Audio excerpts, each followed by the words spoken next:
Mesdames et messieurs, bonsoir et soyez les bienvenus pour cette nouvelle édition de votre journal de 22 heures au sommaire de l'actualité.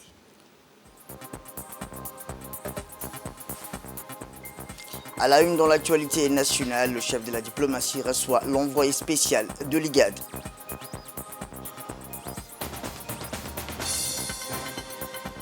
Toujours dans l'actualité nationale, une cérémonie de mariage collectif organisée par le Centre de la Famille Heureuse.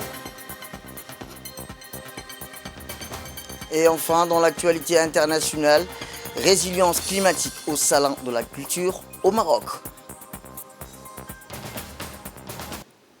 C'était les titres. Merci si vous nous rejoignez.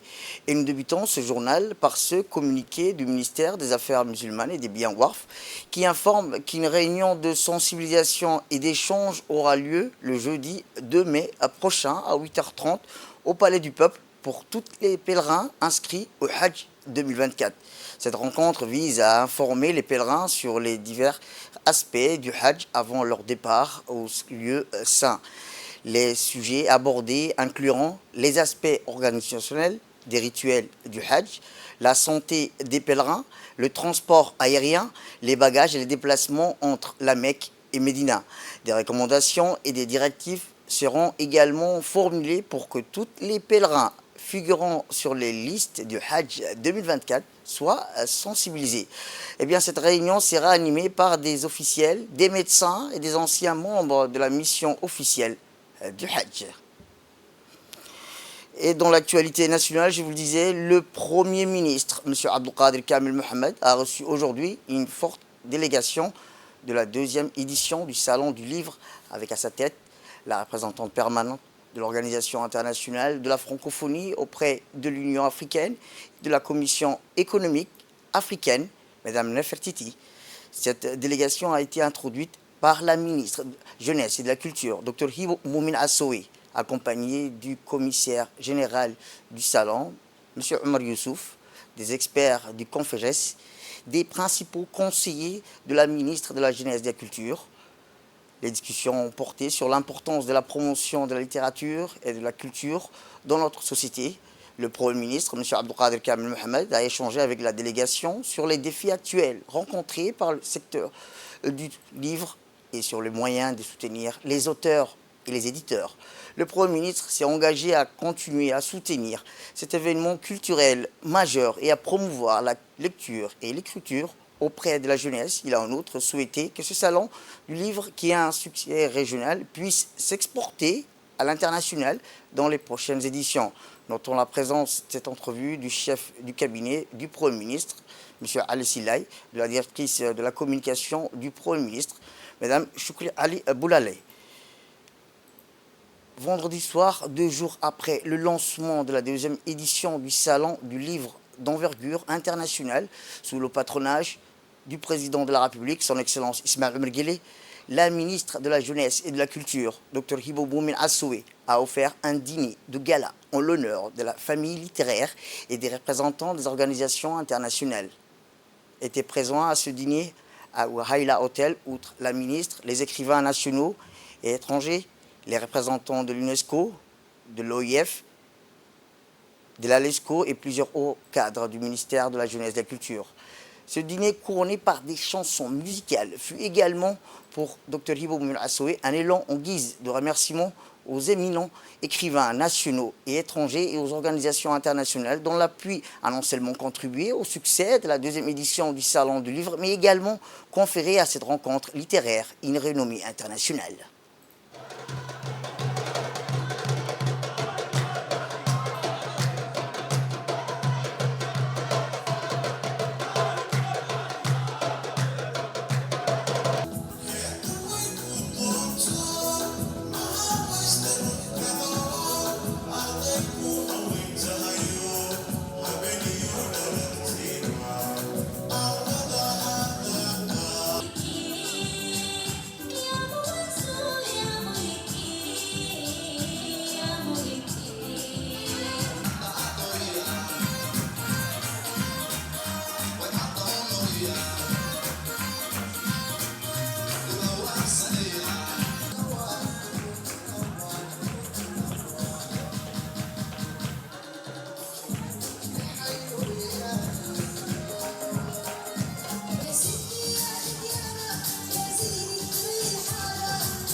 Direction l'Égypte où le président de l'Assemblée nationale, M. Dileta Mohamed Dileta, a entamé dans la journée du vendredi 26 avril sa première visite officielle en République d'Arabe d'Égypte. Le président de l'institution parlementaire djiboutienne s'est vu confier la mission d'émissaire du chef de l'État, son Excellence Ismaël Omar Guelleh, porteur d'un message écrit destiné au président de la République d'Arabe d'Égypte, son Excellence Abdel Fattah al-Sisi, le président de l'institution parlementaire djiboutienne, M. Dileta Mohamed Dileta, a souligné que la République de Djibouti apprécierait à sa juste valeur le soutien du grand pays frère, l'Égypte, à la candidature de notre ministre des Affaires étrangères, M. Mohamed Al Youssouf, à la présidence de l'Union africaine en février 2025. Et d'ajouter que l'Égypte est un pays très important et le rôle qu'il pourra jouer en tant que porte-parole de notre pays dans le monde arabe et le continent africain serait très fructueux. Notons au passage que le président Al-Sisi a chargé le président du Parlement égyptien, M. Dr Hanfi Gabali, à la réception du message envoyé par le président de la République de Djibouti, son Excellence Ismaël Omar Guelleh. Le président de l'Assemblée nationale, M. Dileta Mohamed Dileta, a ensuite participé aux côtés de ses pairs arabes aux travaux de la 6e conférence des présidents des parlements arabes sur l'intelligence artificielle et la question palestinienne. Notons que les travaux de la conférence se sont focalisés sur la catastrophe qui s'abat horriblement sur Gaza. Certes, l'État hébreu assure une impunité totale, poursuit sans relâche sa politique exceptionniste et aveuglante au mépris des droits humanitaires internationaux, des droits internationaux onusiens. Cette tournure dramatique prise à l'encontre des frères palestiniens occupés est dénoncée vivement par les membres présents qui appellent à la communauté internationale à prendre ses responsabilités. Rappelons que la délégation parlementaire djiboutienne était aussi composée de notre ambassadeur au Caire, M. Ahmed Ali Barre, du député Ibrahim Ahmed Abdou, du conseiller aux affaires arabes, Ali Abnan Abdou. Retour à Djibouti, où on reste toujours à l'Assemblée nationale, où a accueilli aujourd'hui un atelier de discussion des orientations des documents préliminaires pour l'amélioration de l'élaboration des textes législatifs à Djibouti. C'est dans le cadre d'un effort concerté visant à améliorer et à peaufiner l'élaboration des textes législatifs à Djibouti qu'un atelier a été organisé en collaboration avec le secrétariat général du gouvernement. C'est dimanche à l'Assemblée, grâce à l'expertise des consultants Andria Naivo Arrava Liona, cette assise présidée par l'honorable Safia Elmi Djibril, présidente par intérim de l'Assemblée nationale. Cet atelier visait à définir une compréhension commune sur l'orientation des documents préliminaires essentiels à l'amélioration de la rédaction de la loi. La présidente par intérim de l'Assemblée nationale a rappelé que les responsabilités des législateurs qui doivent représenter fidèlement la population légiférer en toute conscience en tenant compte de l'intérêt supérieur de la nation. Cette collaboration entre la présidence de l'Assemblée nationale et le secrétariat général de la présidence visait à établir une compréhension commune des défis prioritaires en matière de droit et à identifier les orientations principales pour un projet visant à améliorer la rédaction des textes législatifs. Au cours de cette assise, les législateurs, des représentants des diverses institutions publiques engagés dans le processus législatif ont mené des échanges approfondis concernant les orientations stratégiques des deux documents préliminaires. Journal officiel électronique et à la fabrique de loi. Deux thématiques ont été abordées durant cette journée à l'Assemblée nationale qui nous a accueillis aujourd'hui en son sein. Donc, concernant le journal officiel est une des plus vieilles institutions du pays, de telle sorte que le plus ancien journal officiel que nous ayons aujourd'hui date de 1901. Concernant la fabrique de loi, la fabrication des textes juridiques étant disparate, un consultant est en train aujourd'hui de proposer de nous donner ces éléments de rapport pour avoir une meilleure cohérence de la rédaction de nos textes et un suivi amélioré et un guide qui pourra permettre cet exercice de fabrique de loi. Eh bien, le secrétaire général du gouvernement, M. Al-Mis Mohamed Abdillahi, a présenté l'initiative clé de la plateforme numérique du journal officiel EGO qui vise à moderniser et à faciliter l'accès aux textes législatifs. Écoutons-le. Réunis aujourd'hui avec les juristes de nos différents départements ministériels s'inscrit dans notre volonté commune d'améliorer notre cadre légal et de le rendre davantage accessible aux décideurs politiques, aux parlementaires, aux administrations publiques, aux collectivités locales, aux professionnels du droit, aux étudiants ainsi qu'aux chercheurs et à l'ensemble de nos concitoyens. Aujourd'hui, moi, je ne fais que m'inscrire dans ces pas et conformément à la vision du président de la République, son Excellence Ismaël Omar Guelleh, nous continuons à œuvrer pour l'accessibilité, mais aussi pour l'amélioration de la qualité de la loi. Il convient de féliciter également le service des archives de la présidence de la République et l'ANSSI qui ont largement contribué à la réalisation de ce projet. Honorables parlementaires, fabriquer une loi peut parfois paraître simple. Certains se targuent même d'y parvenir en quelques minutes, comme le fait si bien désormais les intelligences artificielles.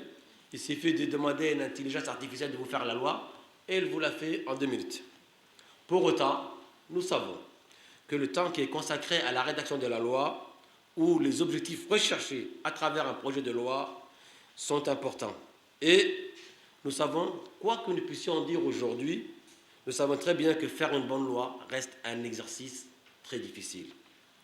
Outre le rapport qui vous a été partagé, un projet de plan d'action a été élaboré et se concentre sur la création d'un manuel de procédure et d'un guide pour orienter les rédacteurs futurs et garantir la clarté, la cohérence, la conformité aux normes législatives. Très bien, dans son discours, la présidente par intérim de l'Assemblée nationale, l'honorable Safia Djibril, a souligné le rôle central de l'Assemblée nationale dans le processus législatif, affirmant que cette institution est la pierre angulaire de la législation chargée de proposer, d'examiner, d'amender, d'adopter ou de rejeter toutes les propositions et projets de loi. J'ai l'immense plaisir d'ouvrir cet atelier, ô combien important, dont le sujet porte sur l'amélioration de la fabrique de la loi en République de Djibouti. Avant toute chose, j'aimerais saisir l'occasion de remercier le secrétaire général du gouvernement, M. Al-Nis Mohamed Abdillahi, de l'honneur qui nous est fait de traiter ces thématiques au sein de l'Assemblée nationale. Nous apprécions d'être associés à cette noble démarche de modernisation et d'amélioration de la qualité de la loi. En effet, l'Assemblée nationale est la maison mère de la loi. Elle propose, examine, amende, adopte, rejette et ou vote toutes les lois de la République. Et ce, quelle que soit leur nature, qu'il s'agisse d'une proposition de loi, d'un projet de loi, d'une loi organique ou même d'une loi constitutionnelle. De ces faits, le pouvoir législatif est entièrement détenu par l'Assemblée nationale, qui se pose derechef comme un auteur incontournable du processus législatif. Les parlementaires que nous sommes sont investis d'une double mission, celle de représenter la population dans sa diversité et celle de voter la loi en notre âme et conscience, en gardant toujours à l'esprit l'intérêt suprême de la nation et l'intérêt général de nos concitoyens. Mesdames et messieurs, notre rencontre aujourd'hui n'est pas anodine. La présence de tous les juristes et des différents opérateurs de la loi témoigne de notre volonté de trouver un canevas commun pour l'amélioration de la qualité du droit en République de Djibouti. Le rapport préliminaire, établi à la demande du secrétaire général du gouvernement, a réalisé un état de lieux sur la fabrique de la loi, lequel a mis en lumière les écueils et des disparités diverses qui entravent une réflexion approfondie dans ce domaine. Dans cet ordre d'idées, nous devrons nous atteler ensemble à relever les principaux défis qui se posent à nous. Le point central en est l'amélioration de la qualité de la loi, à travers plusieurs axes identifiés dans le rapport préliminaire. Monsieur le consultant pourra nous en dire davantage sur ce point. Les différents intervenants auront également l'occasion et l'opportunité d'intervenir, d'échanger et d'enrichir ces thématiques qui nous interpellent aujourd'hui autour de cette table au moment des débats. En outre, je suis heureuse de constater que le plan d'action préliminaire a déjà proposé en amont des suggestions et des recommandations que je qualifierais de pertinentes. Il s'agit de la création de 3 outils indispensables dans la sacoche d'un juriste.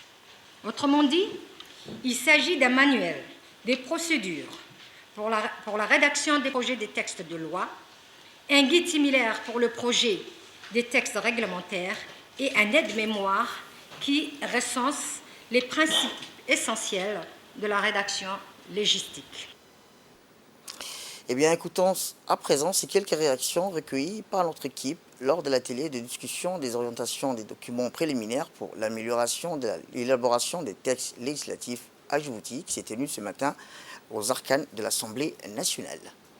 Plateforme du journal officiel qui a été lancée en fin 2023, qui a été initiée en 2023 et qui a été récemment, depuis novembre 2023, qui a été lancée sous l'égide du président de la République.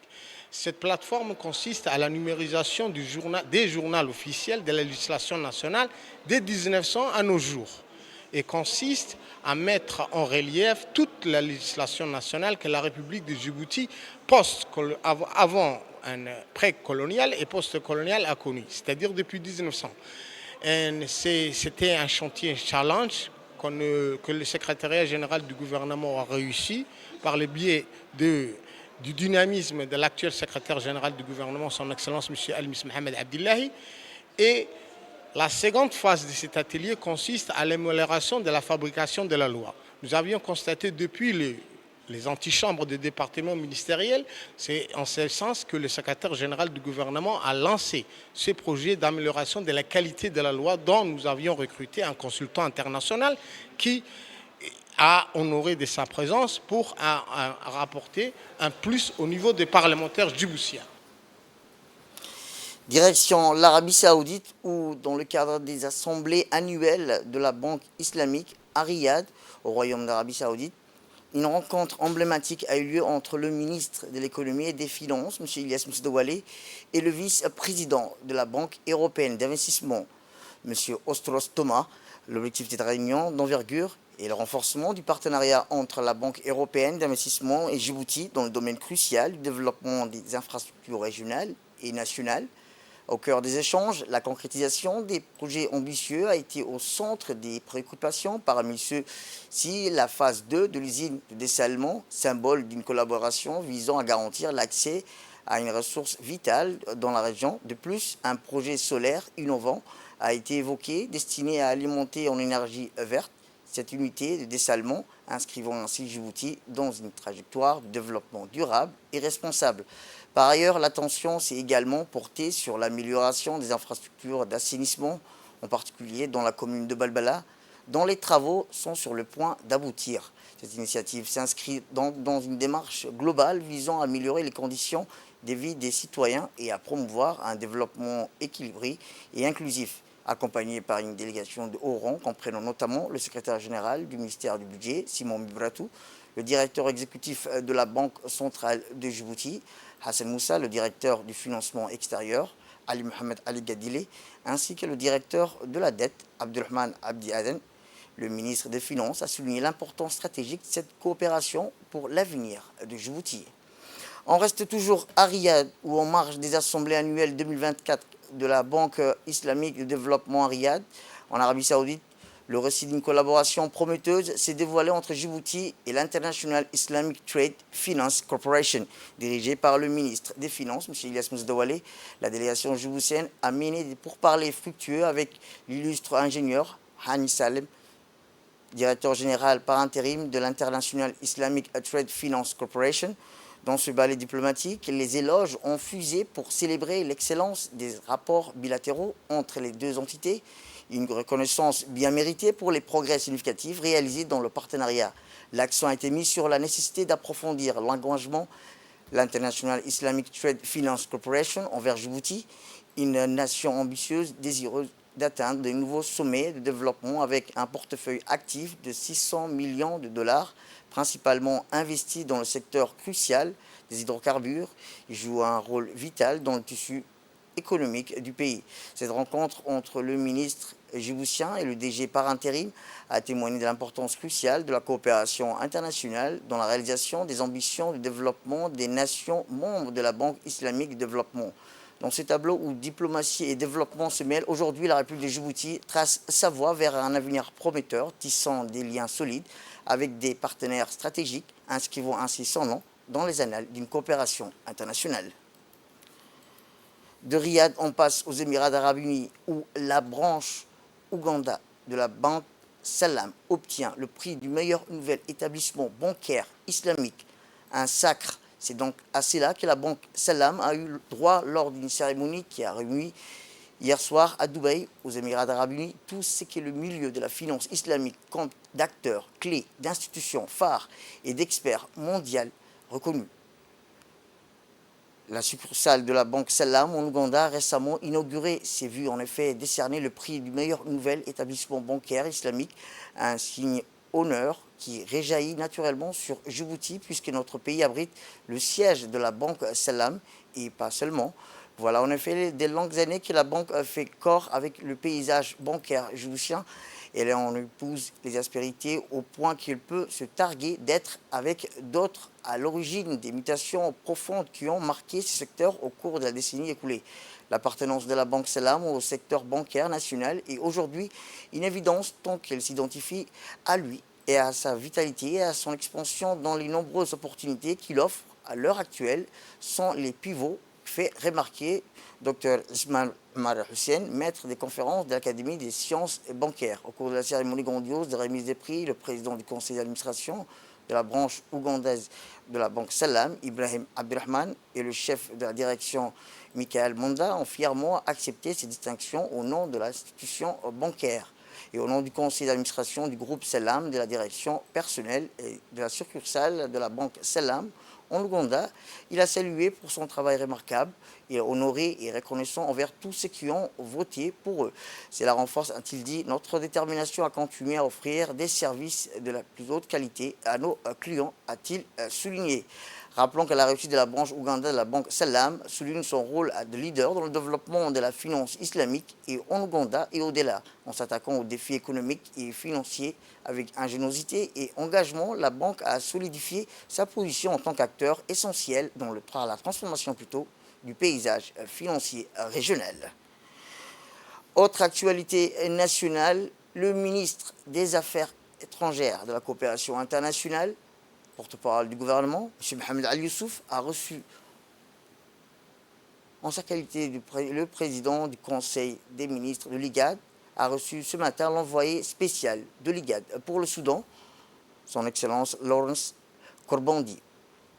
L'envoyé spécial a exprimé sa profonde gratitude envers le ministre pour lui avoir confié cette mission prestigieuse au sein de l'IGAD. Il a souligné sa connaissance approfondie du contexte soudanais et a affirmé son engagement à œuvrer sans relâche pour atteindre les objectifs fixés par cette honorable institution.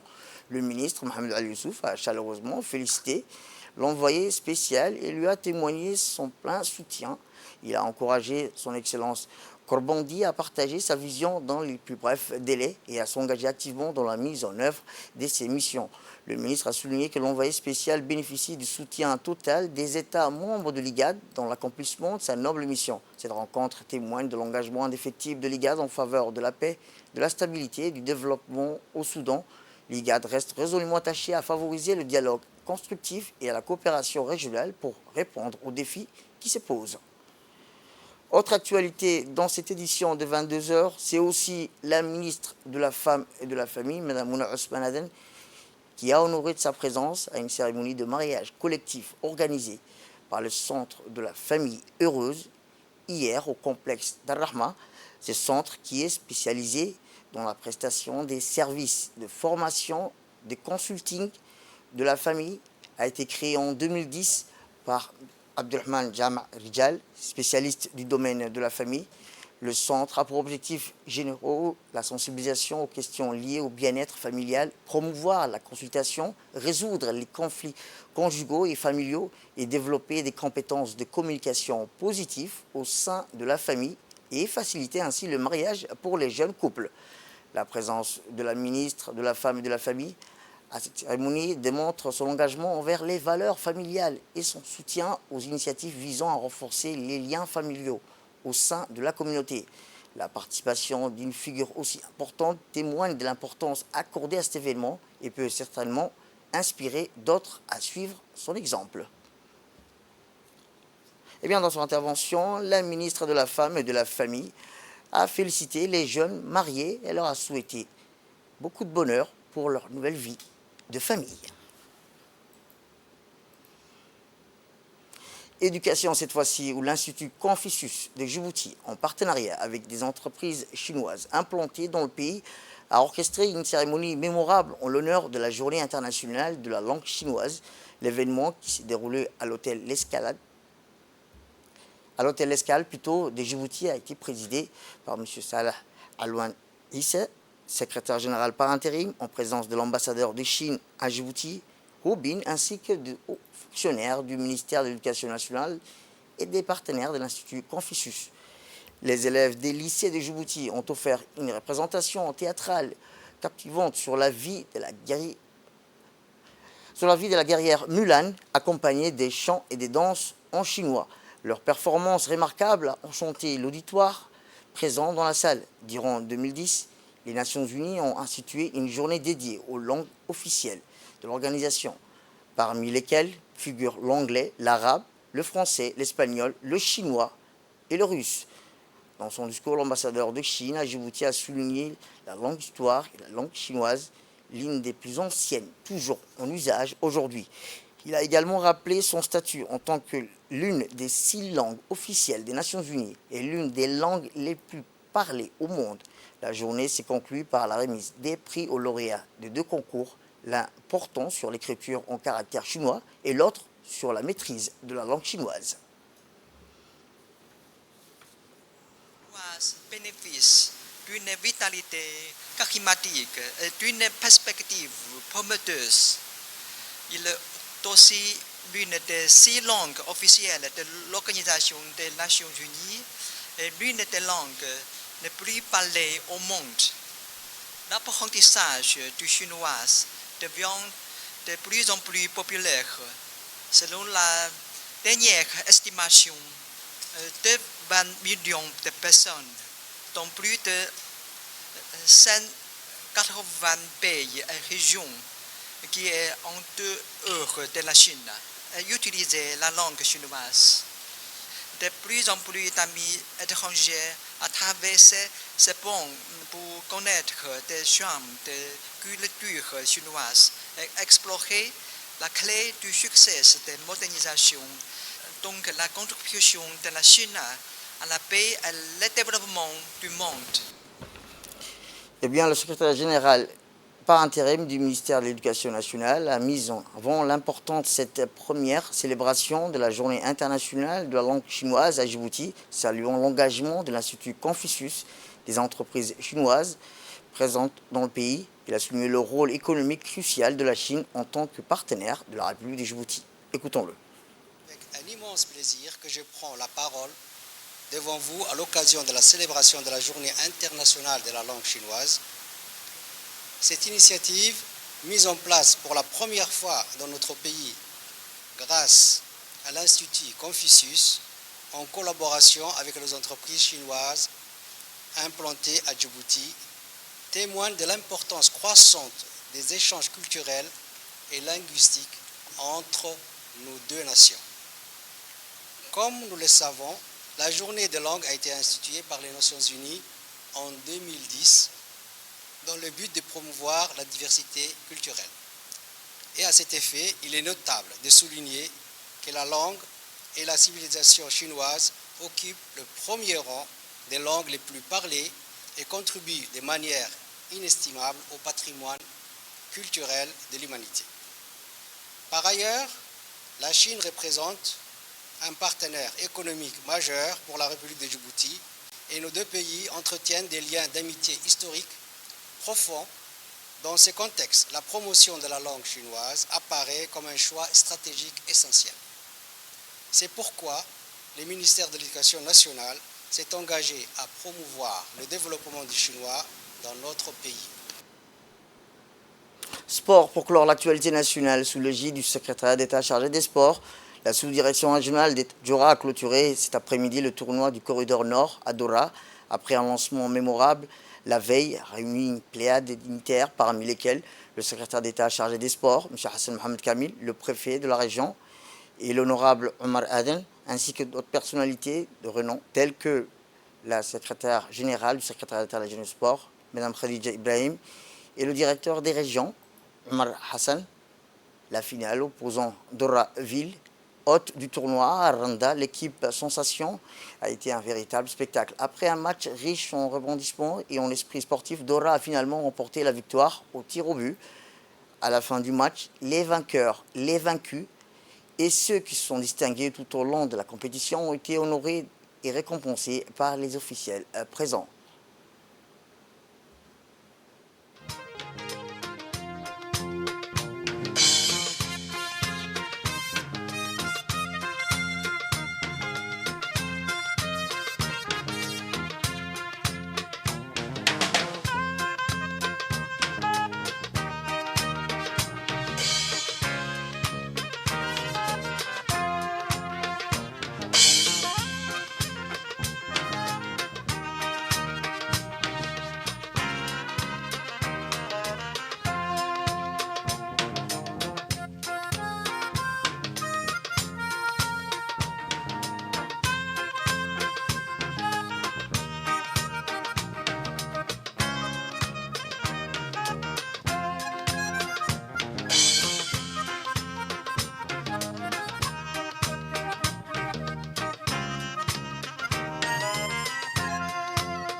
Cet après-midi, comme vous le voyez, c'est la finale entre Dora et Randa. Et c'est un tournoi du corridor dans 5 localités ainsi que les chefs-lieux qui ont participé, Tadjoura, Randa, Boldi, Dora et Balhou. Ce tournoi s'est déroulé pendant 2 jours. Et là, comme nous sommes en pleine finale entre Randa et Dora, et c'était une ambiance festive pour la population de Dora. Et surtout, en fait, notre objectif, c'est surtout la jeunesse de localité puisse profiter de ces moments dans le corridor qui va jusqu'à Balhou et jusqu'à la frontière de Djibouti. Et surtout, ce tournoi consiste de faire participer des jeunes de moins de 17 ans. Sans oublier aussi, dans ce tournoi, la population nous a transmis leur doléance et dont nous tenons compte, bien sûr. Et ils nous ont transmis le plus important, c'est surtout la réhabilitation du plateforme de Dora ainsi que le terrain. Sans oublier aussi, le ministre s'est déplacé jusqu'à Balhou, dont aussi ont transmis l'aires d'audience telles que le terrain de Balhou pour le projet de 2025, Inch'Allah. Sans oublier effectivement aussi un terrain ou une plateforme pour Boli aussi. Et c'est surtout nous voulons que cette jeunesse puisse avoir un terrain et profiter de ces moments, profiter des sports dans toutes les localités, dans toutes les régions. Et dans l'actualité internationale, je vous le dis dans le titre, le Salon international de la culture au Maroc se distingue cette année par son engagement envers la résilience climatique et la durabilité dans le secteur agricole. Commentaire. 16e édition, le Salon international de l'agriculture au Maroc a rassemblé près de 1500 exposants en provenance de quelques 70 pays. Avec une influence attendue de près de 800 000 visiteurs dans un espace de plus de 10 grands chapiteaux, une variété de produits et services agricoles sont présentés allant des fruits et légumes au système d'irrigation. Au-delà de la simple exposition, le SIAM est une plateforme d'échange et de partage d'expériences entre les acteurs du secteur, favorisant ainsi les discussions autour des défis actuels et des solutions innovantes pour assurer la durabilité de l'agriculture dans un contexte de changement climatique. Organisé par le ministère de l'Agriculture marocain, le SIAM est reconnu comme le plus grand événement agricole en Afrique, témoignant de l'engagement continu du Maroc envers le développement durable de son agriculture. Cette année, l'Espagne est mise à l'honneur en tant qu'invité spécial du salon, renforçant ainsi les liens et les échanges entre les deux pays dans le domaine agricole. C'est la fin de cette édition. Merci à vous de nous avoir suivis. Restez avec nous pour la suite de nos programmes télévisés. Le programme continue sur Télé Djibouti. Restez avec nous.